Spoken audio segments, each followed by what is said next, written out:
Welcome back to the Akin podcast series, The Business Court Benches, Delaware and Texas Compared, where we discuss the evolving corporate law battleground between Delaware and Texas. I'm Scott Barnard, a litigation partner in Akin's Dallas office. And I'm Stephanie Lindemuth, a litigation partner in Akin's New York office. This is episode 6, Inside Delaware's Legislative Response, Courts, SB 21, and the Future of Corporate Law. And today's episode is a little bit different than what we've been doing previously, and honestly, one we've been looking forward to. That's right. Up until now, this series has focused mostly on what courts are doing, the Delaware Court of Chancery, the Delaware Supreme Court, and how their recent decisions have fueled the so-called Dexit conversation. Yes, we've talked about Moelis, we've talked about the Tesla and Musk decision, and in our last episode, we walked through how Delaware courts are responding to the criticism that came out of those cases. That's right. But today, we're pulling the camera back, or maybe the microphone back, and looking at another branch of government that has played a critical role in the story, the Delaware General Assembly. Exactly, because if the courts are one half of the equation, the legislature is the other. And nowhere is that clearer than with Senate Bill 21, which we've referenced throughout this series, and which the Delaware Supreme Court just upheld. And to provide this new perspective, we have a guest today from the Assembly itself. That's right. But before we bring in our guest, let's orient our listeners who may be jumping in here. Stephanie, can you give us a quick refresher? Sure. In earlier episodes, we talked about how a series of high-profile Delaware decisions, especially the Chancery Court's original Moelis decision and the Tornetta v. Musk rulings, sparked concern that Delaware was becoming less predictable and more hostile to founders, boards, and controlling stockholders. That's right. I mean, Moelis in particular raised alarms because the Chancery Court held that certain stockholder agreement provisions were void under Section 141A, not merely voidable, which suggested hard limits on private ordering. Right. And then with the Tesla decision about Musk's compensation, it put a spotlight on transaction-specific control, entire fairness review, and aggressive equitable remedies, all of which fed into the broader narrative that Delaware had lost its balance. Right.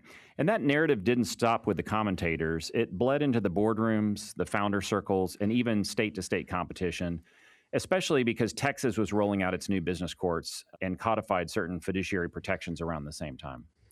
And that brings us to SB 21, Delaware's legislative response to that pressure. Last week, the Delaware Supreme Court issued a closely watched decision upholding SB 21 against constitutional challenge. And that decision is important not just for what it says about Section 144, but for what it says about the relationship between Delaware's courts and its legislature. That's right. At a high level, the court confirmed that SB 21 is constitutional, full stop. That's right. The court rejected two main arguments. First, that SB 21 improperly stripped the Court of Chancery of its historic equitable jurisdiction, and second, that SB 21's retroactive application violated due process. On the jurisdictional point, the Delaware Supreme Court drew a sharp line between jurisdiction and substance. Yes. SB 21 limits the availability of remedies, like equitable relief or damages, in certain controlling stockholder transactions if statutory safe harbors are satisfied, but it does not take cases away from the Court of Chancery. Yeah, in fact, the Delaware Supreme Court emphasized that Chancery still decides whether fiduciary duties were breached and whether the statute's requirements were met. That, the court said, is entirely consistent with Chancery's constitutional role. Yes, and on retroactivity, the court held that there is no vested right in a particular standard of review or remedy. SB 21 applies to past transactions, except for cases already pending as of February 17, 2025, and that legislative choice passed constitutional muster. The court also reinforced that the General Assembly has broad authority to amend the DGCL, especially when, as is the case here, the legislature is acting to promote predictability and stability in corporate law. Substantively, SB 21 confirms statutory safe harbors for controlling stockholder transactions under DGCL Section 144. And for non-going private transactions, companies can obtain statutory protection if either one, the transaction is approved by a properly constituted disinterested committee that satisfies disclosure, good faith, and care requirements, or two, it's approved by an informed, uncoerced vote of a majority of disinterested stockholders. For going private transactions, SB 21 preserves the more demanding MFW-style dual protections, requiring both an independent special committee and a majority of the minority vote from the outset. And importantly, SB 21 also codifies a statutory definition of a controlling stockholder, including certain functional or contractual control scenarios, not just majority voting power. The Delaware Supreme Court's decision removes the uncertainty that hovered over SB 21 since its enactment and confirms that these protections are real, but only if companies actually comply with the statute. Which brings us to today's guest.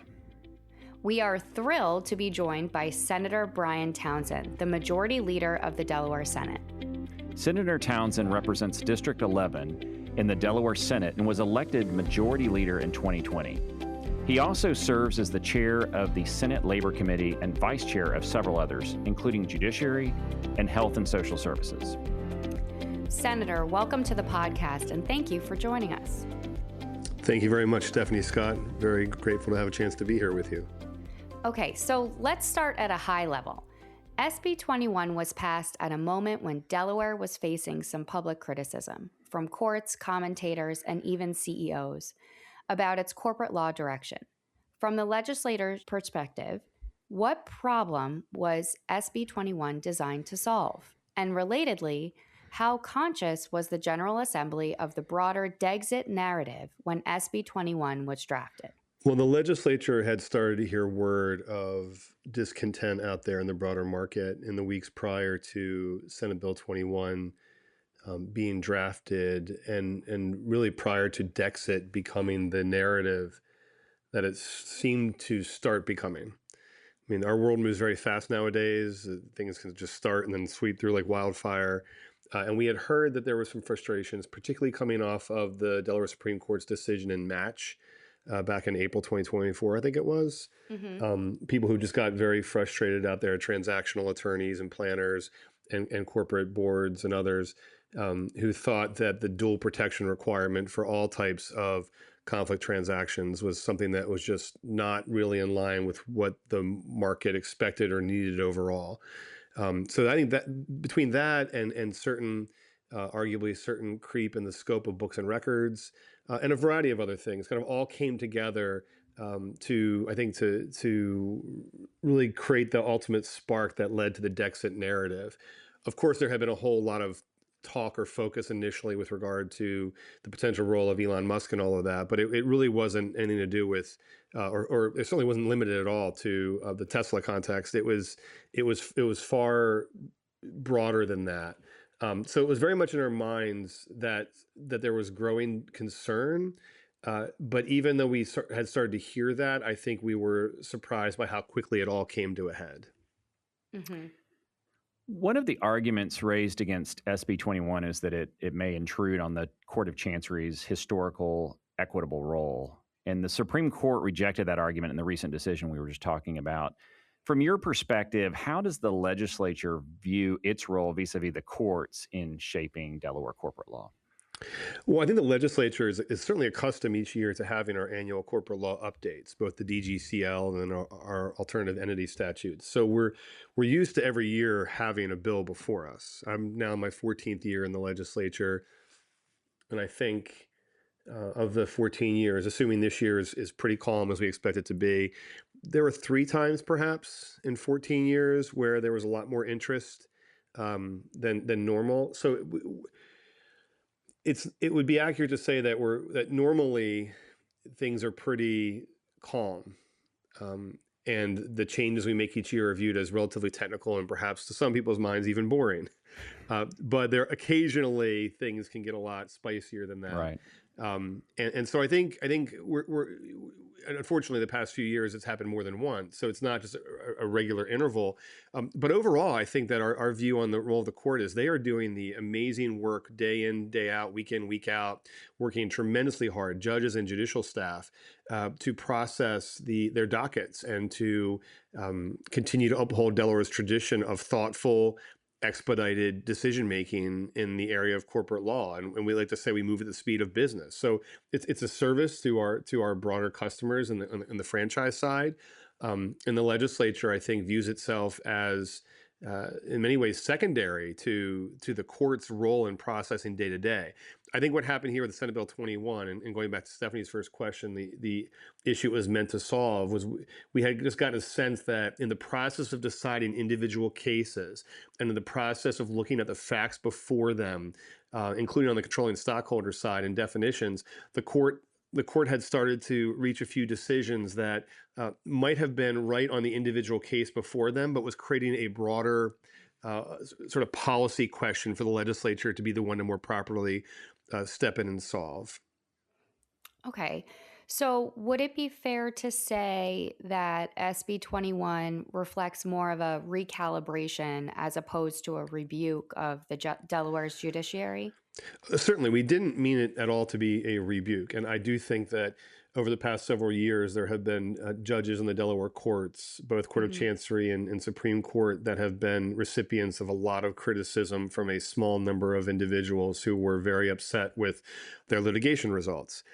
So we had sort of seen a new era in Delaware, not jurisprudence itself, but in the Delaware judiciary, the Delaware governance space, where just like many other things in our society now that are being politicized and being taken to the extreme, you started to see judges be criticized in those ways. Some of those forces are still present. But that, I think that's a part of the backdrop here is these judges are just trying to do their best and they are doing amazing work. Right. Very quickly. Their staff are it is such a key part of the Delaware economy, the Delaware state budget, but even more broadly, the Delaware culture.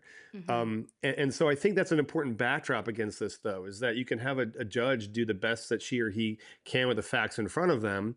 And you don't really want judges necessarily to go too far beyond the facts in front of them. So this wasn't meant as a rebuke to like the broader policies at all. Really, we thought of this as a codification of longstanding Delaware principles that maybe had gotten a little bit beyond that in recent years, given some of the cases.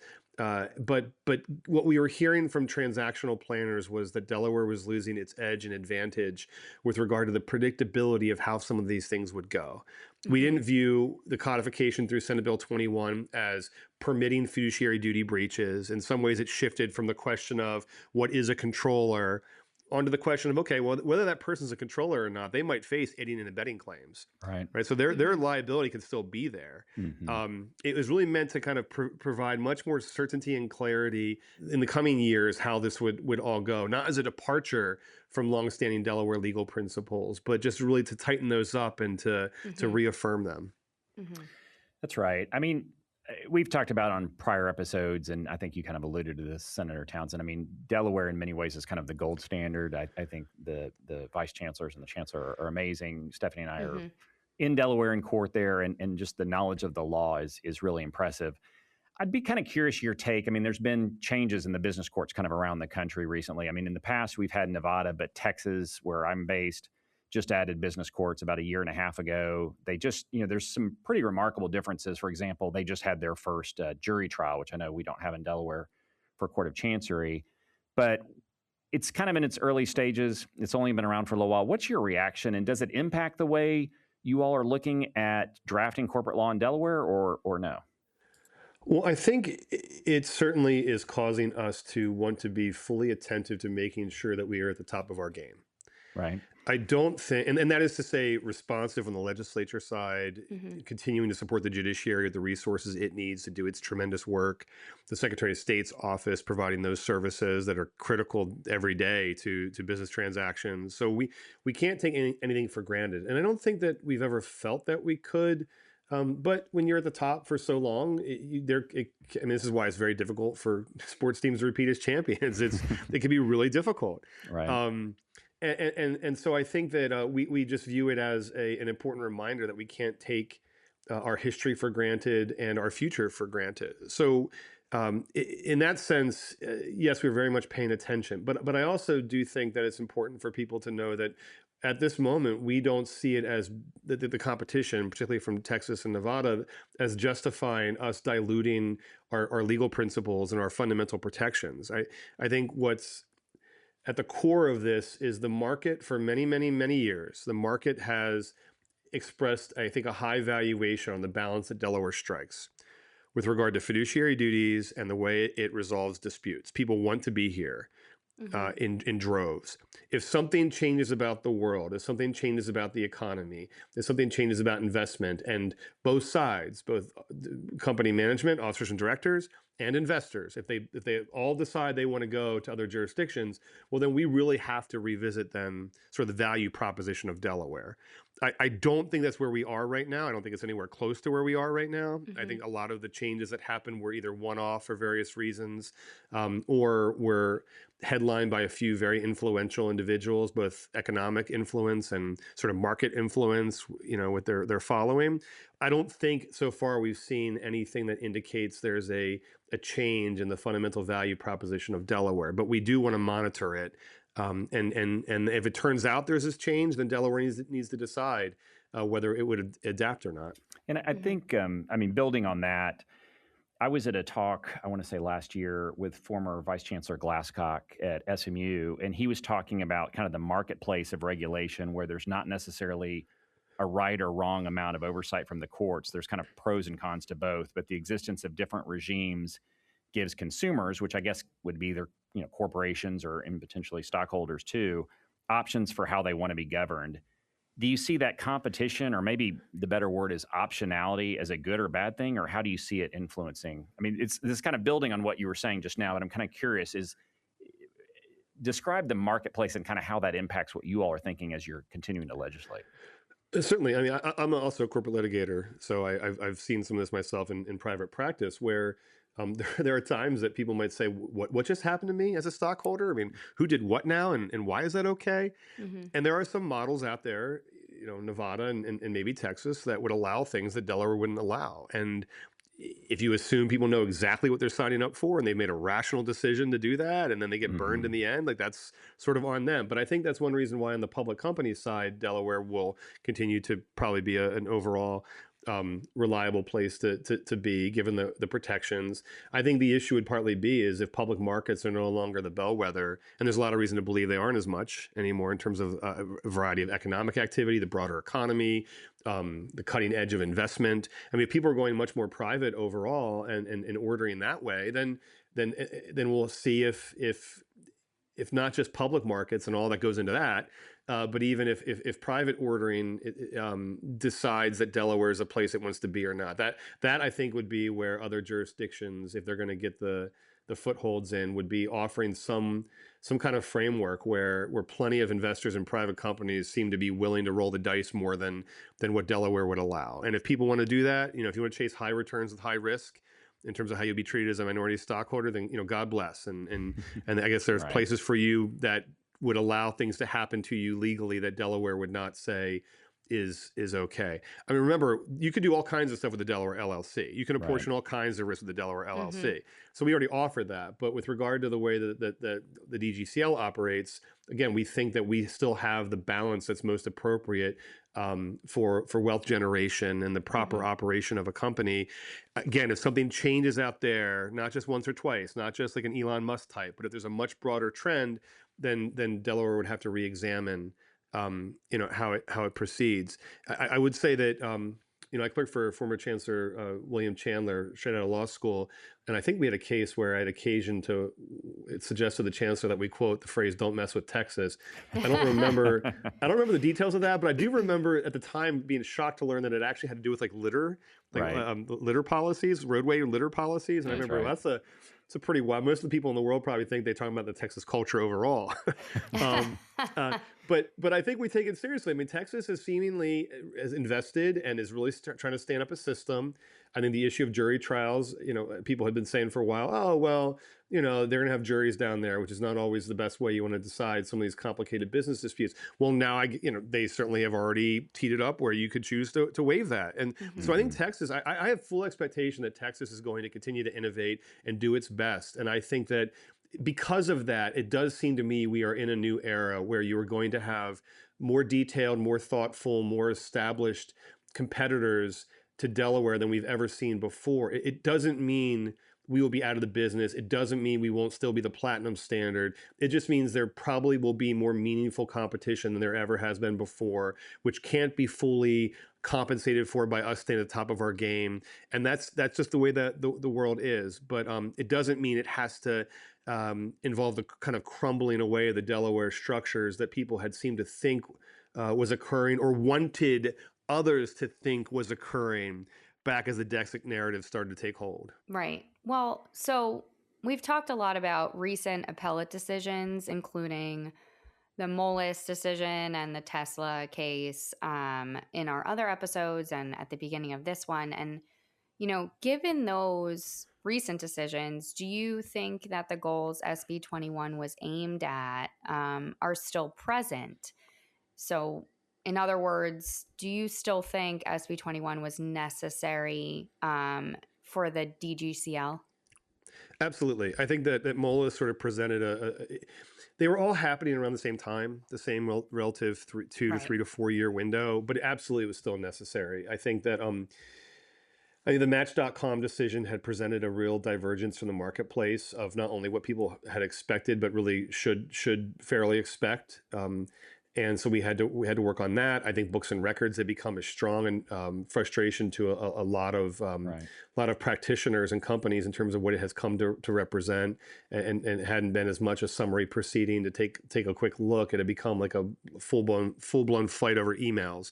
And then the issue of controllers. I mean, I understand why judges would be trying to figure out, okay, this person only holds 30%, then 25%, then 20%. I mean, I get the role people can play even with lower share ownership, but I think the lack of certainty and the fact this was being litigated in ways that were less streamlined than it had to be created a dynamic where it was important for us to step up on the legislative side, codify long-standing fiduciary duty frameworks that judges had developed so much to their credit in thinking through these issues, and then leave it for the next era of Delaware law to unfold, where the Court of Chancery judges are going to be the ones continuing to adjudicate these disputes and helping point the entire world towards the kinds of fact patterns, the kinds of influences and motivations that we all have to pay attention to if we want our entire system of business structures and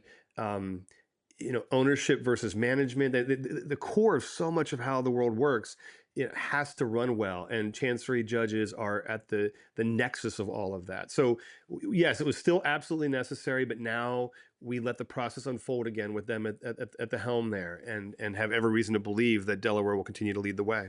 Mm-hmm. It's interesting because I think predictability was really obviously a big driver, like you're saying, on SB 21.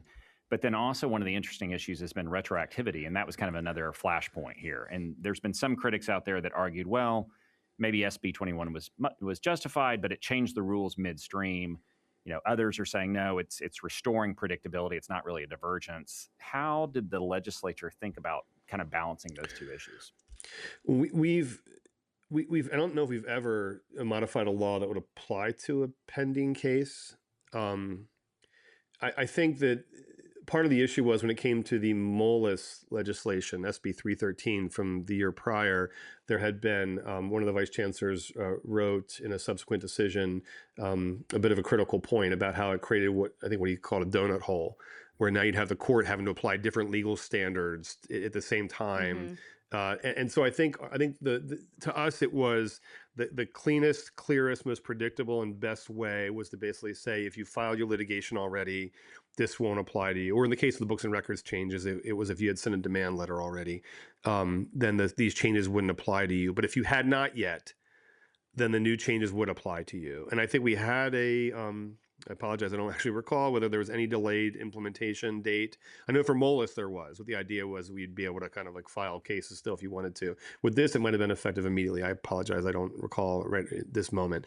But the idea was to try and avoid that donut hole, to try and provide clarity for the whole world, including the judges, what standards would apply. That level of clarity and consistency has tremendous benefits on its own. So I understand the concerns that people have raised and some of the frustrations if you were on the outside looking in. But it seemed like the best way to administer a change in the system. Okay, that makes sense. So it seems like this was a little bit unique in the sense that, you wanted to address that donut hole, but should people be expecting future DGCL amendments to include similar retroactive components? Well, I think they're always inherently retroactive in the sense that I think typically you pass. I mean, in a normal year, and please, good Lord, let this be a normal year. You pass a bill. It's got a future effective date, typically of like 1 to 2 months, I think, after the governor's signature. Okay. That's not a matter of any sort of constitutional requirement. It's just typically, I think we kind of put the effective date out a couple of months, and then it goes into effect. And any change you've made does apply, backward. It typically is just whether or not there's a case pending, I think is when it becomes the most sensitive, especially if people look at this like you're doing the legislation in response to active cases or cases that might be coming. So I think it's always this way, just this one had a whole lot more focus on it, and I think it might have gone into effect like immediately. And if you had filed a case, actually, no, as I talk about it now, I think I remember we actually had made it retroactive in the sense that because this was such an important public policy moment, and because we had put a draft out into the world, in the world of corporate law, everyone had followed it, everyone saw it, they all knew what was, that this proposal was before us. I think the effective date was like the date that we had circulated the legislation as opposed to the date we filed or passed the legislation. And certainly not a month or two after passing the legislation. So that part was a little bit different, but I think it just went to highlight the way the legislation typically operates anyway, which once it goes into effect, it applies to sort of everything, in the past that hadn't been filed already. You said, please let this be a normal year. It seems like now, these changes have been implemented, both in Delaware and in Texas. The smoke is kind of clearing. What's your prediction for kind of the next year? Do you think it's a situation where the various business courts are kind of digesting these new changes, or do you think the competition's going to ramp up and we're going to see changes every year? I know it's hard to predict, but what do you think the future holds? No, I think that the future, now that Senate Bill 21's constitutionality has been upheld by the Delaware Supreme Court, I think the future involves the Court of Chancery judges applying the statute and working through its interactions with the common law and figuring out what their decisions look like and continuing to educate the world as to what's happening on the corporate governance side of things. And if there are questions or if there are clarifications needed or if there are improvements to the law, we can all figure that out. But I think that overall the court will continue to perform exceptionally well, and the Supreme Court as well. And there'll be a whole lot of comfort with regard to the system that we have. I think that the kind of wild card is how well Texas does in its efforts, right? And Nevada as well. There are those who also certainly put Nevada in that mix. And so I think monitoring what's going on there, and again, back to our earlier conversation, what it means with regard to capital formation and wealth creation, and if someone's got a better system than we do, what that would mean to Delaware. So I think that as regards the DGCL. I think that we are, looking forward to some to relatively vanilla year or two here ahead, if not more, and letting the court work its magic, and sort of see what's happening with regard to proxy seasons, see what's going on with public companies, seeing what ends up happening on the private company side, and just track broader society, broader economy, broader culture to figure out whether Delaware does need to make any additional changes to strike the right balance for our corporate law and the effect it has on the world, but also very importantly for Delawareans, because at the end of the day, there's 1 million plus people in Delaware, and they are our constituents as well. And so making sure it all fits together properly is what we're here to do. Well, Senator Townsend, thank you again so much for joining us today. We really appreciated you walking us through the legislative side of this story. It was a very insightful perspective. Stephanie, Scott, I appreciate both of you looking into it, and your podcast generally great.